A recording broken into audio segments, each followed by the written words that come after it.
You're listening to the OCD Stories podcast, hosted by me, Stuart Ralph.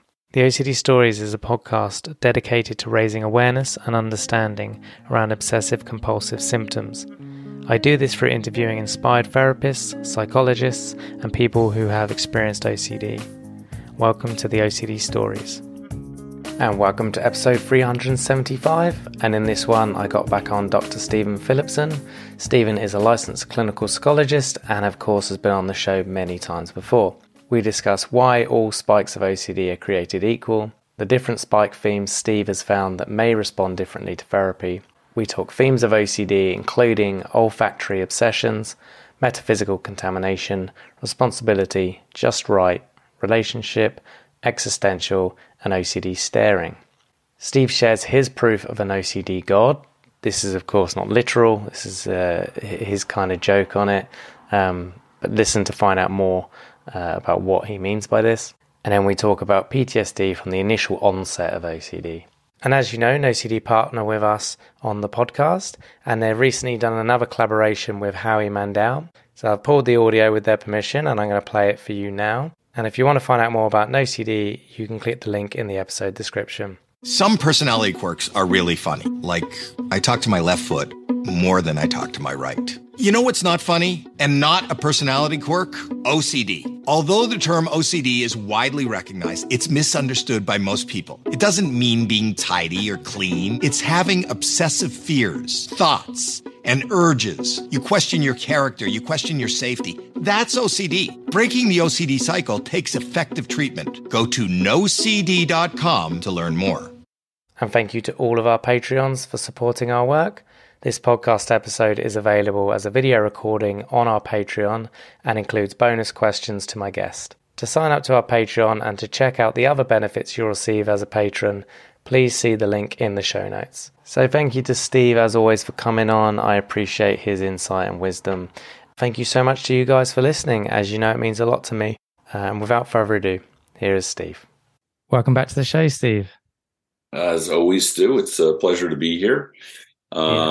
Definitely looking forward to what I would call a bit of a fireside chat today, going over a few different topics and sharing some novelty and some humor, and then always a little bit of naughtiness. Okay, brilliant. Yeah. So it'd be a real hodgepodge of an episode in a good way. Hodgepodge, that's definitely the word I used. Let's start with all spikes are created equal. Yeah. Why is that something you wanted to bring up?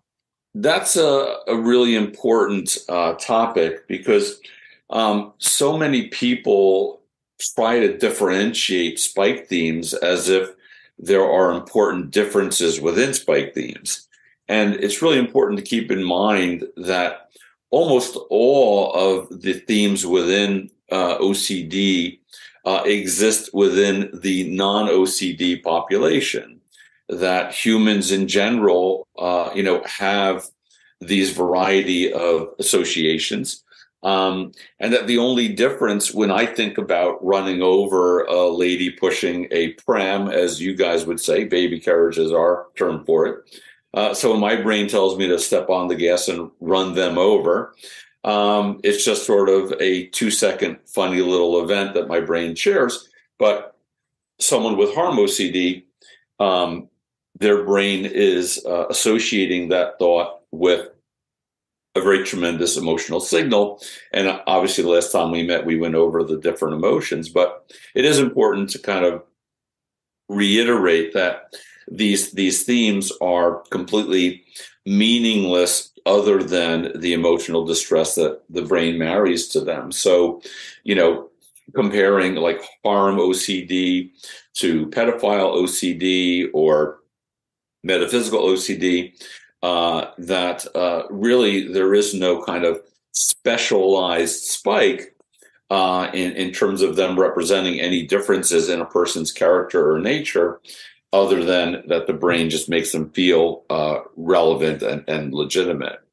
That being said, that all spikes are created equal, as in the brain creates the definition of a spike or an intrusive thought or a trigger based on it being associated with the distress signal. Not all spikes are sort of equally successful in their treatment. And I think it's important to understand that at this point, the most difficult or the most treatment-resistant subset of OCD currently is body dysmorphic disorder. And it is currently still being seen as a subset of OCD. Although I suspect, like hoarding, it will not in the distant future be taken out as a subset of OCD and given its own specialty diagnosis. But along with that is a very unique form of OCD. I referred to it and I wrote an article about it on OCDonline.com called an olfactory obsession.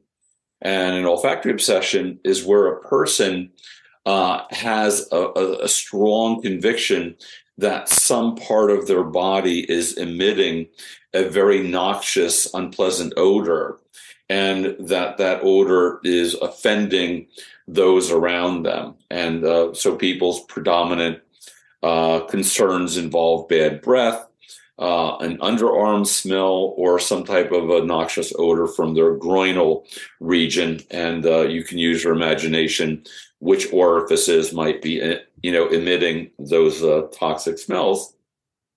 So people with this concern will often engage in checking with loved ones to say if, do they smell that they have bad breath, or do they detect an odor? And no matter how much loved ones will reassure this person that there is no scent coming from them, that the person just absolutely believes that their loved one or friend is just being nice and won't really give them an honest answer. It's an incredibly parallel subset of OCD to body dysmorphic disorder in terms of it being, once again, very treatment resistant. And there's an elevated sense of what's called overvalued ideation, which is where a person with OCD has a much stronger sense of legitimacy to their spike theme than the general OCD population. Another subset which can be often difficult to treat because it is associated with trauma. So there are people who have what's called metaphysical contamination. So if a person in their childhood might have been involved in molestation or in reality, or might have been a victim of some type of trauma, the person's brain develops a sense of threat from anything associated with that past. It might be objects from that person's home, or it might actually be people in any way associated with the person who might have victimized them, or an environment in which they were a recipient of the trauma. And so this is also a very difficult form of OCD to treat because you have a multitude of components. There's often a legitimate form of post-traumatic stress disorder in addition to the OCD component of contamination. And often with these types of patients, you sort of want to do two types of treatment involving treatment for PTSD, which is post-traumatic stress disorder. And in addition to that, doing treatment for the more standard contamination. And in that regard, it can make things a little bit more complicated. The next most treatment-resistant form of OCD is what I refer to as responsibility OCD. And that's a subset where people are more concerned about their potential negative impact on others rather than for their own sort of safety and concern. So you can have responsibility OCD where, let's say I sneeze and, cover my mouth. Now my hand is contaminated, but not to my own welfare, but I don't want to touch objects or other people with the hand that covered the sneeze, because the anxiety and guilt team up to create a very strong and compelling fragility about spreading the germs to innocent others. And once again, the reason this is a bit more difficult is because you now have a layered condition of both anxiety and guilt. And for people with, guilt added to their OCD, it can make it, a bit more, inclined to say things like, if it was just me who was in danger, that would be fine. But that I might be responsible for the harm of an innocent other. Like I can't live with myself with the idea that I might be putting someone else's welfare at risk. And so responsibility OCD can exist both with contamination, but it can also exist with sort of once again, a metaphysical sense of threat to say, if I have a thought, oh, I hope my grandmother dies, then the idea that thought might in some way influence the universe and then put my grandmother's welfare at risk can also be something that would engender a tremendous amount of need to kind of undo that risk. Another difficult to treat subset of OCD is called just right OCD. And that's a condition where people will touch an object a certain number of times before they feel what I call kind of get a green light.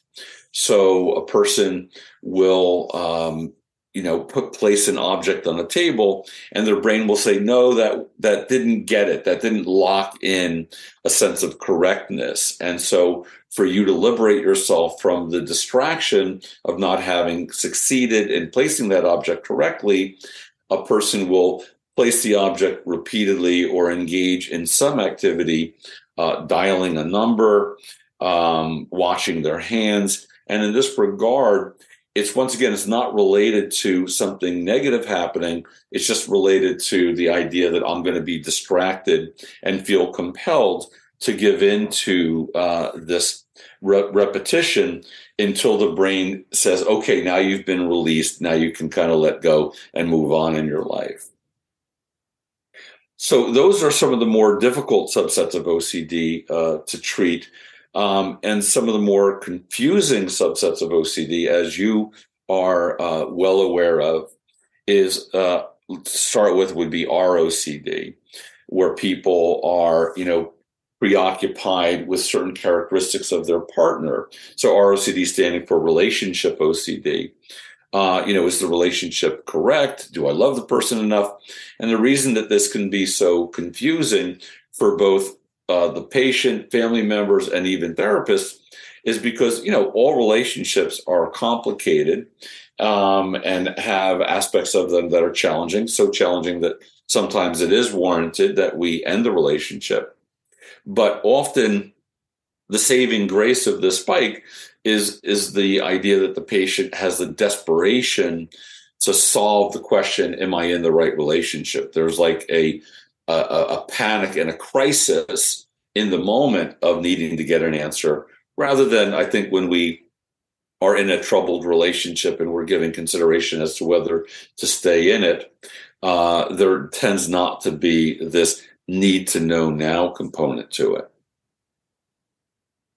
Also, what can be confusing is spike themes about what's also referred to as metaphysical, like, is there a God? What's the meaning of life? And these can also be confusing because, it's not that unusual that people might think, is there a God? Am I an atheist? Do I believe in God? Or people can think, why am I here? If I'm going to die in some number of years, what's relevant about living? And I love these topics in real life. And when a patient has this type of OCD, it's always tempting to engage in a conversation. But, I have to kind of restrain myself and recognize that would just be contributing to ritualizing. And so where these questions, once again, like ROCD, have this crisis and critical immediate component to it, that is kind of a giveaway of OCD. So any questions, comments, any inputs on any of that so far? Yeah. Thank you for bringing some of those topics. And I think I don't think olfactory obsessions have come up on the podcast before, not that I can remember anyway. We've got episodes on most of the other stuff, I think. So that was interesting. So I guess the voices in my head is saying, and maybe it's to somewhat reassure listeners. So the other themes you've mentioned that may be different, trickier maybe, but obviously not impossible to work with.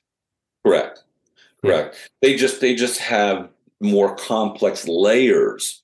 It's kind of why at this point I don't treat hoarding, and nor am I aware of a reliable treatment for hoarding, because hoarding comes with so many different layers of complexity. And so the more layers you have with a presentation of OCD of complexity, it tends to kind of add on nuances of treatment that really require an expert. Many types of OCD are not just kind of ameliorated or relieved through just strict ERP. You sometimes need to kind of look at some of the layers of how a person's personality, can also complicate the treatment process. Yeah, really, really good point. And then a question I want to ask, so going back to the title of All Spikes Are Created Equal, I agree with you from a strictly OCD sense. But if we think a bit more of the collateral damage that comes from some certain themes, like for example with POCD, or I'm worried about being a serial killer or a rapist, for example. There's the societal shame around those topics, right? Yeah. So whereas, so if I tell someone I'm worried about contamination, they might just call me weird. That's as worse as it's going to get, hopefully. But if I tell them I'm worrying about kids, they can, who knows what they could call me. Right. So there's that to deal with, right, in the therapy as well. No, I couldn't agree with you more. I think that the genesis, the creation of a spike is equal across the board. But I agree, when a patient will say to me on a first appointment, they want to do a phone session rather than a video conference, I know immediately that they have POCD because it's only my pedophile spiking patients that are really concerned about their privacy and that they might be mistaken, as someone who needs to be reported, rather than just engaging in standard ERP treatment. So I agree with you. And, to that effect, I think I've mentioned in previous episode, I've had cases where patient spouses have used their POCD theme in court to declare that they can't be trusted with their children. And a court system knows nothing about OCD. So when they hear about intrusive thoughts about harming kids, the courts can be, very cautious, overly cautious, because they don't understand of the irrelevant, meaningless nature of the thoughts. So sexual harm for children or violence toward children, can definitely bring about tragedies and misunderstandings. Even pediatricians, where a mom has postpartum OCD, right post-pregnancy, and they tell the pediatrician, I'm having thoughts of harming my kids. I've had a number of instances where pediatricians who, once again, are OCD ignorant, have reported them to Child Protective Services in order to look out for the welfare of the child. So in that regard, it is still tragic. The ignorance about OCD is still leading to, very, unwarranted responses by ignorant professionals. Yeah, absolutely. So I want to move on slightly to the existence of an OCD god. So, for example, where a person's worst spikes are presented to them by the universe or by some god or deity. Just anything you want to say on this? Sure. I love examples, and I kind of gather them like little trophies of proof of an OCD god. My favorite story is a gentleman who had spiking that when he would change his son's diaper, he might be applying, the ointments for diaper rash, in a way that was more to his own liking than to protect his child. And that was just part of his OCD theme. So during one particular diaper change, he took his 2-year-old son's diaper off, and his son pointed to his groin and said to his dad emphatically, "Don't touch that." When my patient explained this moment, he and I just both exploded with laughter. Of all the things for his son to say to him during a diaper change, this was kind of the conceptual worst that could ever have happened. Almost equal to that story is recently a female patient of mine who has harm thoughts for her daughter, was bathing her daughter and had her daughter's head leaned back and was rinsing water over her daughter's hair to get out the soap. And her daughter yelled out emphatically, "Mom, you're drowning me." Once again, it's like you can't make this stuff up, I've had quite a number of patients with homosexual OCD be asked by friends, whether they're gay or not, to be able to say, if you're gay, I would definitely support you. And so that can definitely be a contributing factor to someone with OCD's, sense that, oh my God, I'm so actually gay that others around me are kind of picking that up. I had a person who was in a relationship where he was spiking that maybe the relationship wasn't right, maybe they weren't meant for each other. And his girlfriend said to him, sometimes it feels like we've run out of things to say. One sort of tragic event that occurred many years ago, I was engaging in some exposure work with a patient, and he had superstitious OCD. And so as part of his ERP, he had agreed to break a mirror, and confident that you and many people are aware that in the world of superstition, if you cross a black cat, you're doomed. If you break a mirror, you're doomed to 7 years of bad luck. And after this person broke a mirror as part of his treatment, within a month, his apartment was robbed, his apartment caught fire, and his mom died of old age. So he definitely, his brain was telling him, and unfortunately he agreed to some degree, that having broken the mirror actually then created these kind of negative events occurring. So this would be like your reading, Stu, about someone whose toy shark in a bathtub kind of bit off their toe, in The Guardian. I'm sure that would generate an increase, or some news story about a man who was attacked by Bigfoot in Canada. Yeah, hey, it happens. That's right. So yeah, do these examples, these clients you mentioned, do they kind of state in any way that it's almost proof that there is kind of an OCD god, so to speak, or is this more metaphorical? Like, yeah, they usually, unfortunately, other than this last person, they usually sort of get the joke, and they sort of shrug their shoulders in kind of a comedic way that that the universe has visited them and reminded them that their OCD theme is legitimate. I often tell patients that they have an angel that visits them and gives them many, many opportunities to demonstrate irrelevance. And so it's kind of like the OCD god gives them an opportunity to actually see these events as a recovery opportunity, rather than them being cursed. Okay, nice. Yeah, I like that. I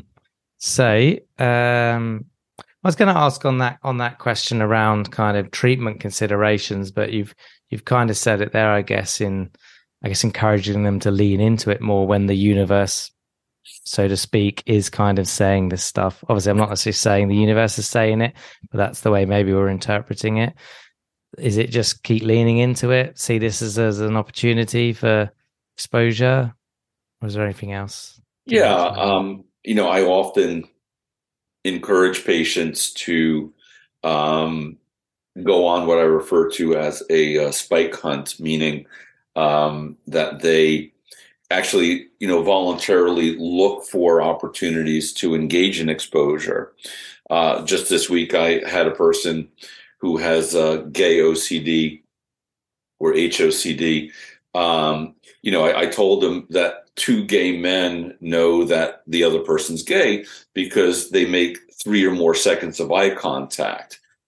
Generally, straight men don't look at each other for more than 3 seconds because it gets awkward. But a gay man will sustain eye contact as sort of a nonverbal signal to say, hey, I'm interested. Are you interested? And so this week he's going to be looking to engage in 3 seconds or more of eye contact with another man. And I'm sure he'll be frustrating a lot of gay men if they give it back to him. But also doing some really good therapy at the same time. If we could circle back, actually, sorry for the circuitousness. In terms of some of the unique expressions of OCD, I just wanted to also add the idea of also an uncommon spike theme in addition to the olfactory obsession.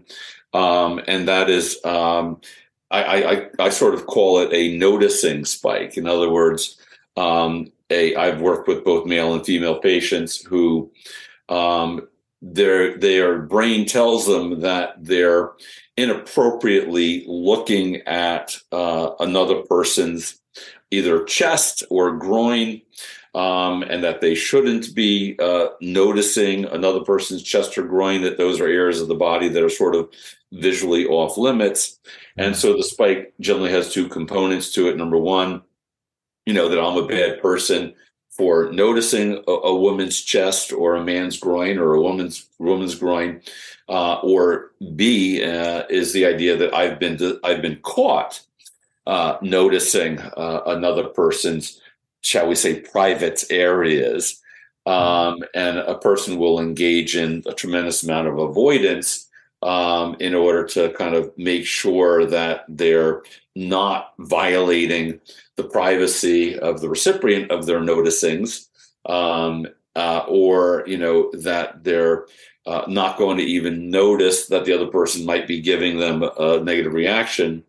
And some of the fun that you can have with the spike theme is, occasionally a person might adjust their top. Women will commonly adjust their top to make the appropriate amount of skin revealed. And so patients who notice that the person they're looking at is engaging in some adjustment response, their brain says, aha, they're covering up. They've caught you noticing them. They now think you're a pervert and a creep. And so engaging in that kind of a covering response can also be used as part of the treatment in terms of going on a spike hunt. And also women, and this always amuses me, who wear short skirts will spend a good deal of the day pulling down their short skirts. And so once again, for patients with the noticing spike, that can also be, a bit of a challenge. And following up on some of the more unique and sometimes difficult spikes, I've had a few patients who have had spikes that their child has either been switched by an alien, or even in the maternity ward at the hospital, that they might have been their child might have been mistaken for another child, and they brought home a child that's not theirs. And in terms of compassion for an OCD sufferer, I can tell you that these parents are exist once again, like the condition, with a tremendous amount of anguish.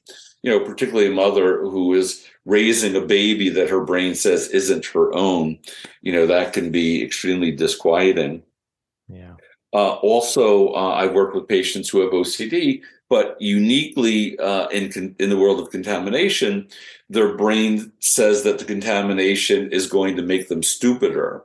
And so in this regard, we call this kind of a neurotoxin spike. So things like drinking alcohol, we all hear the rumors that alcohol kills brain cells. If that were true, I can assure you I would have about 2 words in my vocabulary at this moment.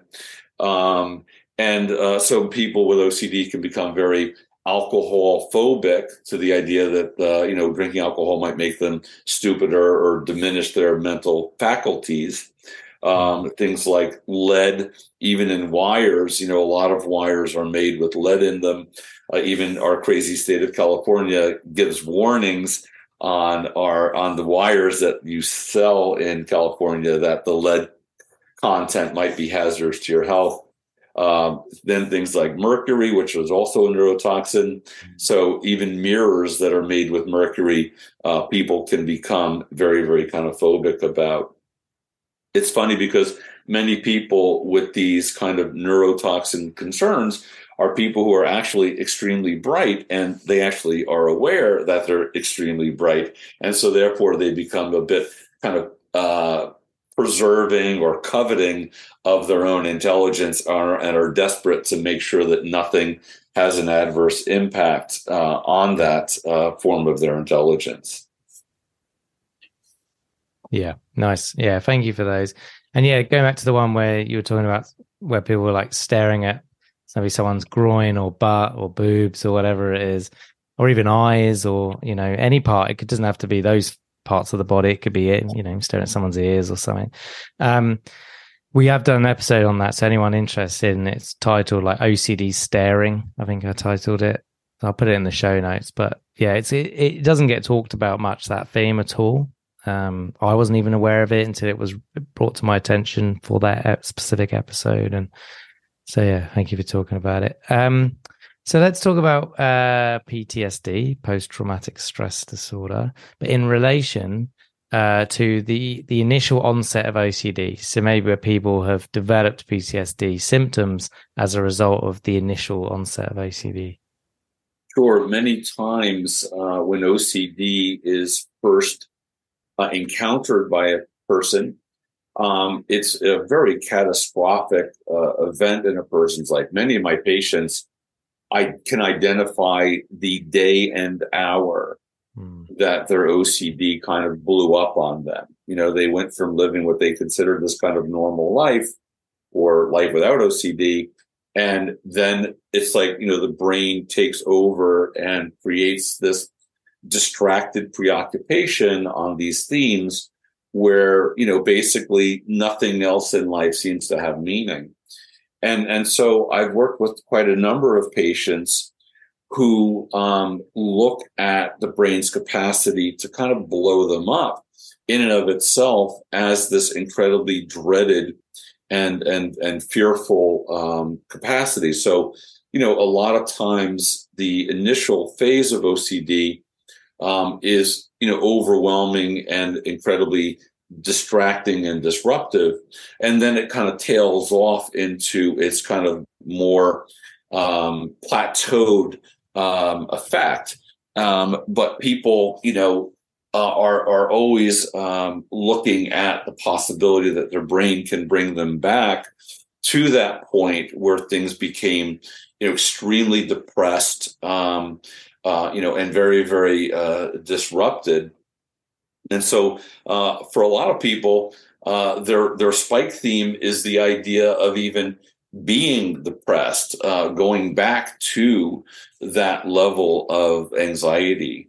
And so I've worked with a number of people who, are spiked that maybe they're going to have DPDR, which is depersonalization, derealization experiences, which I've spoken about in our last episode, because these forms and these extremes of anxiety are so incapacitating that the person, develops a fragility just about that in and of itself. Yeah. So how are you working with this in the room? Like how does treatment differ? Well, as with any form of ERP, you have to kind of look at it in terms of like, look, you've been through kind of the worst that OCD can deliver. There is a ceiling to anxiety in terms of as bad as it can get, and that is survivable. And so people look at anxiety as a potential sort of end of life phenomena, not in terms of death, but in terms of just basically slipping into this distracted, disrupted experience. And so you work somewhat with cognitive restructuring in terms of it. All OCD is manageable, and also you look at in recovery. The forgiveness for the ways in which OCD, has often disrupted and sort of robbed a person of many natural facets of their life. It's in my opinion rare, but often when suicides occur with persons with OCD, and I find it to be a very rare phenomena. I don't really have many concerns about many of my patients' suicidality, but where suicides occur, it's often in a recovery where a person is getting their life back. But in that experience and awareness of getting their life back, they often also become aware of how much of their life has been lost by the condition. And in that realization, for a very few and select group, the devastation and catastrophe that the disorder has had on their life can be very, very demoralizing. Yeah, important to share that.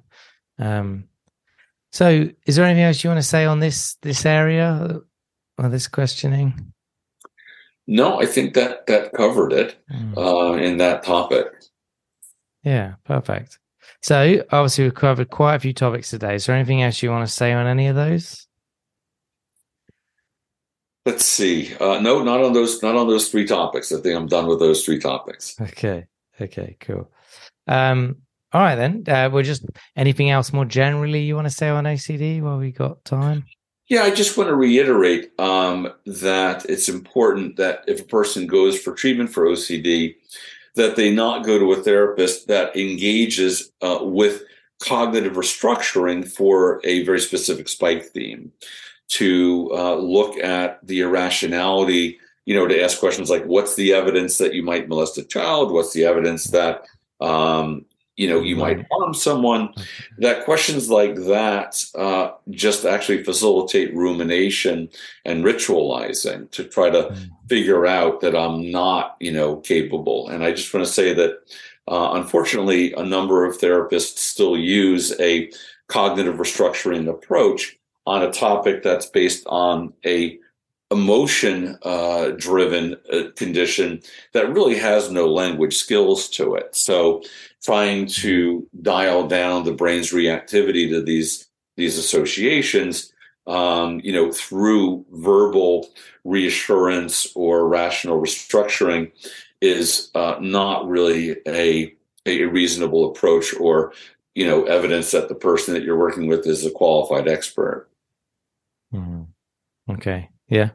So is that something you've heard more recently? Is why you wanted to share it, or what? Yeah, even a statement like, this isn't me, it's my OCD, is kind of a funny statement because, as I said in the beginning of our meeting, all humans brains generate these thoughts. So it's so critical to realize that the goal of treatment is not for the brain to discontinue generating these imaginative associations that can involve things like harm or inappropriateness or questions about the existence of God, because those are natural to the human condition.